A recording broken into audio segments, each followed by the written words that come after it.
I think personally, success is one of those things I think everyone has their own measure for and their own value for. I think qualities is probably going to be the best way to kind of go about this topic.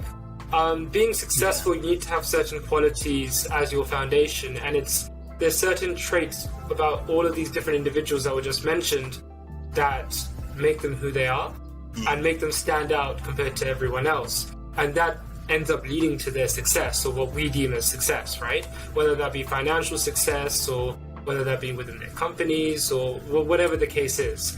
But some of those qualities can be from, like, if you look at a lot of their stories, if you read some of their biographies, a lot of them have very good routines and fixed routines. They know exactly what they're going to be doing day in, day out. They take time for themselves, whether that's meditation, going exercising, that reflective time to kind of understand what decisions they've been making, how they can kind of improve, but just generally taking everything in, taking their process in, right? Because a lot of people, and I think a lot of entrepreneurs, we're so stuck into everything, we take no time to really like reflect on what's going on around us. Are we really making the right decisions? Can I be doing something better? Or even kind of playing back certain decisions that have been made or that you have done, like, was there better ways to do it? Now, a lot of these guys, successful people that we deem successful, do this quite a bit. And they have some really good habits where not only are they taking time to reflect, but then they're also reading a lot. They're also out about, they're pushing out their network, and most importantly, they continue learning. Yeah.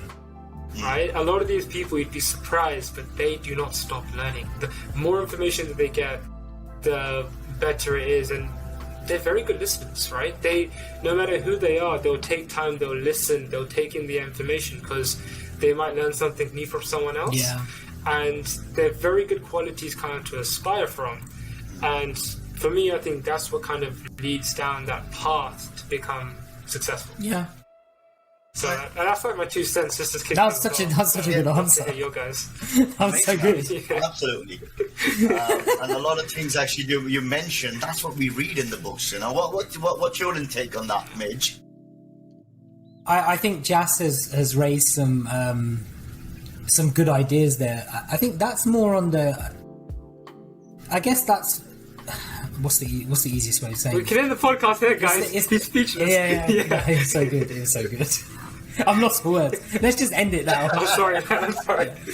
No, I think that's a very broad, like it's more of a broader kind of overview of what makes people successful. I think when I think about qualities of an entrepreneur, I think about things that help them to overcome their daily struggles.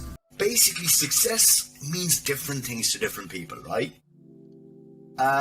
But I give an example, right? For Steve Jobs, he wanted to invent something really outstanding, magical, right?